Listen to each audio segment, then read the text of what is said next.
My name is Renee Jefferson Smith. I am a resident of the Trinity Garden community, born and raised in Acres Texas at Citizens General Hospital. I'm a mother of four, I'm a wife, and I'm a small business owner.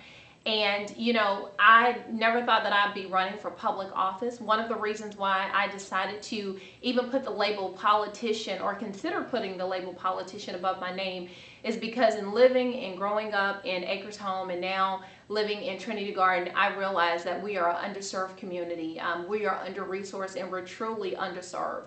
I mean, we're under-resourced, underserved, and underprivileged. And so I made it my duty to become more involved.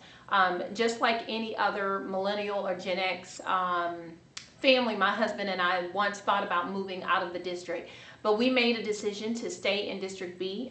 We came to the realization that it's where we belong. And so my encouragement to everyone in the district is District B is where you need to be. What are your plans and your platform that you're running on? Do you have three main goals or objectives that when you become the candidate that you want to implement in our district? So three of my biggest concerns is definitely our economic development, making sure that we're improving our housing in our neighborhoods, and then making sure that we have access to just equality, as it pertains to life. As I speak on all the time, we have a lot of senior citizens that are definitely underserved and they don't have the resources that they need. And we have 200 and about 16,000 constituents in District B. A lot of those people don't have jobs, whether it be someone that's truly looking for employment or whether it's someone that's looking for a second chance opportunity. We need to make sure that we're building relationships with people that have a vested interest in us as a people and that have the ability to bring the jobs back. I don't advocate just for affordable homes. I advocate for mixed income housing because there's so many people that have moved outside of the district, and we need to create opportunities to bring those people back so that we can even out our tax bracket and be able to move forward like any other district. It's really about working with your counterparts that are in council to you, holding your foot to the ground, staying planted on your beliefs for your personal district, realizing that sometimes you have to negotiate, but a part of my strategy is to help everyone understand that we are lacking what they already have. Again, we are truly under-resourced, and unfortunately, it's a lot of people that have not been to District B. They pass through, but they don't really know what it's like to live in communities where you don't have access to grocery stores or access to retail opportunities. We are a city where we have a strong mayor form of government, but even the mayor himself has created, organizations like Complete Communities or initiatives like Complete Communities to make different communities comparable to the next. And so part of that is holding the mayor accountable as well. City council has to vote on the mayor's plans. And so you have to hold the mayor accountable. And when it comes to Acres Home, I will do just that. I don't know how he feels about the personal relationships in terms of partnerships, but I will, hold him accountable and making sure that we are doing business with people that care about us and that we have individuals that are trying to preserve our communities while making them better. We don't need to displace people. We don't need to push people away. We have a lot of people that are unfortunately going to lose property due to not paying taxes, but how do we preserve the legacy and history for what we know as Acres Home to us that are from there? If experience truly matters and if the relationships at City Hall really matter, then for as long as a person has been having those relationships, a lot should have been done throughout our district, specifically in Acres Home or Fifth Ward or Cashmere Garden. If it's based on experience, then we're still missing out. So I personally know that it doesn't take the experience, it takes the passion. It takes the know-how to vest those relationships. I have gone to screenings where I have been the only candidate to attend the screening. Now, we know that an endorsement is not what gets the vote, that the people are the ones that vote. But when you go to these screenings, you get to know the people that are doing business with the city of Houston and those that may have plans within your district. So just by going, I've come to learn that we have over 1,200 homes that are getting ready to be built in the district. But how can you completely be transparent with the people if you don't take the time to build those relationships? You will have to sit across from people that don't look like you. You will have to sit across from people that you may not be in agreement with. But your job is to go build a relationship to bring the opportunity back to your district, but one that's going to truly be for the people. And unfortunately, not everyone knows how to do that. Number one, we all talk about economic development. Our platforms kind of align in some kind of way with each other, but it's a strategy to this. Developers and retailers, they don't want to come into a community if the infrastructure is not in place. So we need to make sure that we are working on things such as our infrastructure, which in Acres Home is one of the key things that we need to focus on, as we already have developers that are currently building in our communities. Once the infrastructure is there, those developers will carry on with their plans. They're going to continue to build, but then we have to go out and mend and build those relationships with key companies that can come and create opportunity within our district. But again, making sure that those opportunities are for us. The way that I look at Acres Home, it has the opportunity to be one of the most historic meccas in terms of a Black community, being that it's one of the oldest Black community. It could be a very strong business community when you think of the way West Montgomery is designed and the businesses that were currently there. Another plan is to make sure that we're engaging with the current business owners that are there, making sure that they're paying their business taxes. We have a lot of individuals in our community that don't look like us, so we need to review our city ordinances to make sure that they're complying with those, because we are the ones that patronize their businesses. But if we go to them for support right now today, I can't guarantee you that we're really going to get the support that we need. So it's about making sure that we are holding everyone accountable. So once we have our infrastructure and then we have our homes in place, then the retail opportunities will start to come into our community. When I think about the cement batch plant, that had to come across somebody's desk. Not really sure how it got passed or what happened. I know we don't have any zoning throughout the city of Houston.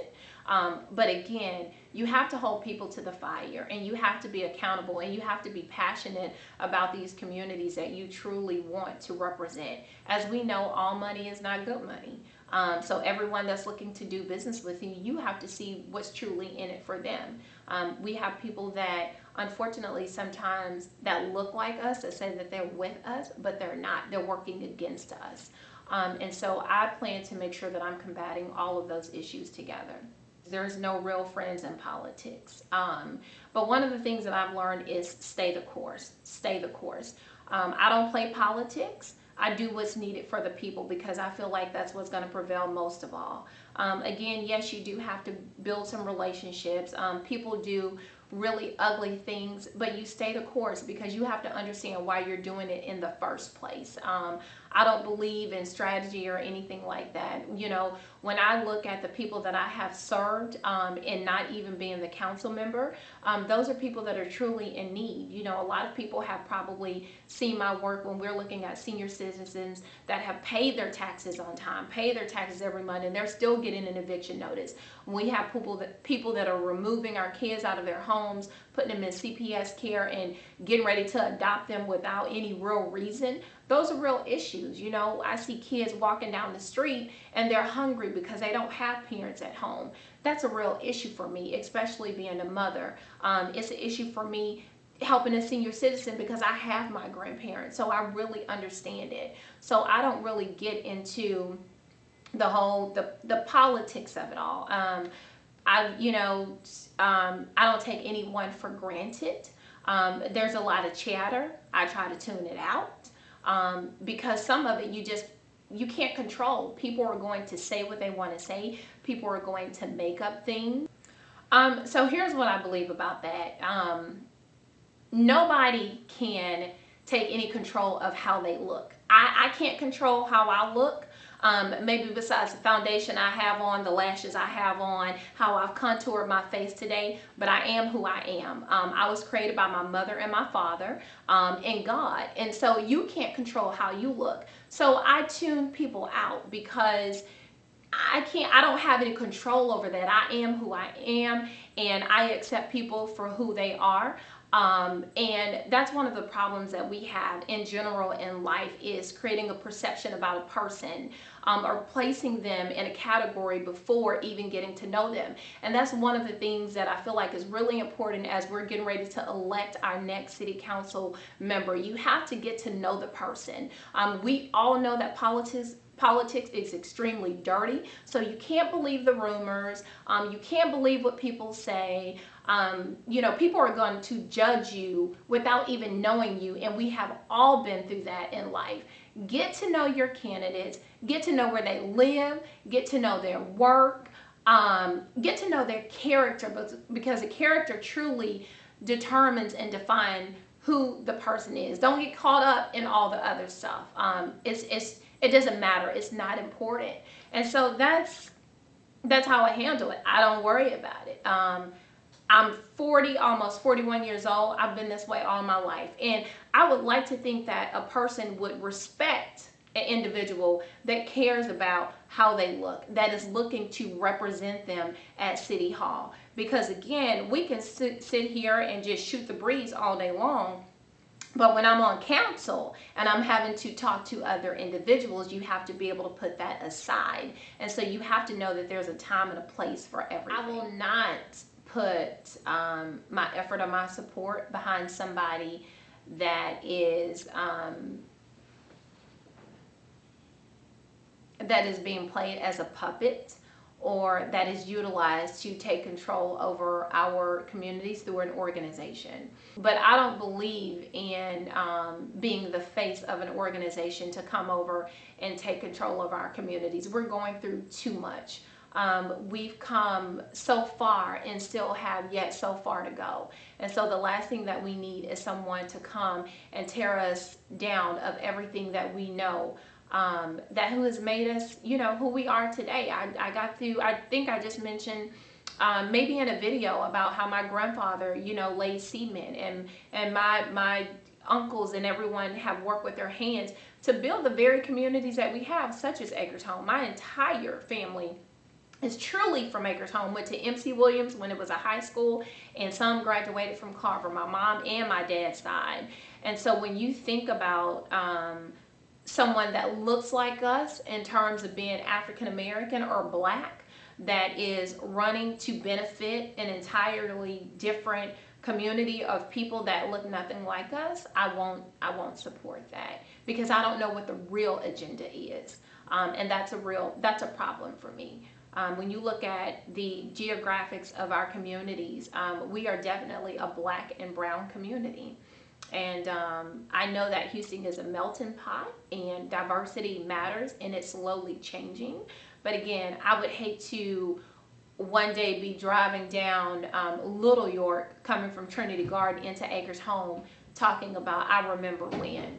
I still want to look up and see some of those things that I would remember as a kid, but just seeing that they have been created in a better way. I think visibility and transparency is key.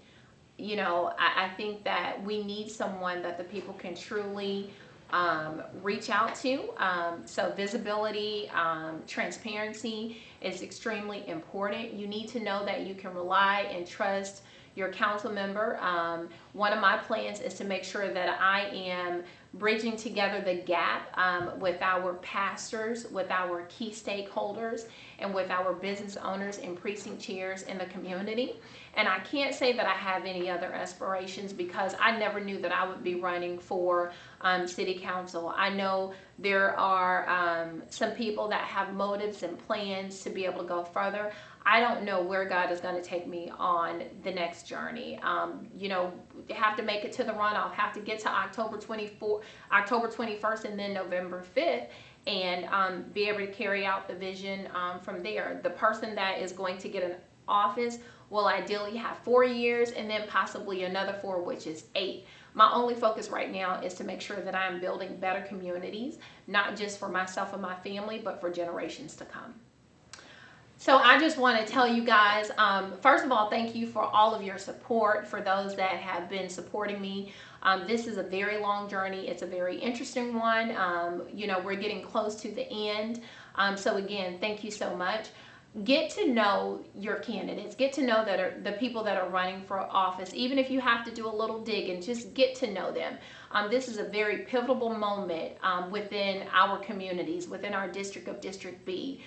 This is one of the opportunities in which there is no incumbent, so we have to elect somebody brand new to represent us. And we need to truly represent someone, we need to truly elect someone that has our best interest at heart, that's going to be able to move our communities together as a whole, and that is extremely passionate about the people. Lastly, we need someone that lives in our district. If you are passing through the district, then it's a lot different. When I go to sleep at night, I still hear gunshots. When I get ready to go to the grocery store, I have to go to Mi Tiendas or I have to go to a Fiesta unless I'm going to go to HEB outside of the district. So everything that makes life up for us, we are getting those things from other communities. We need that same opportunity right in our district. And so I'm going to ask for your support. Follow me on the campaign trail. My website is www.jeffersonsmithforhouston.com, and I'm going to ask for your vote. Early voting starts on October the 21st. The election is November the 5th, and I look forward to serving you as your next city councilwoman.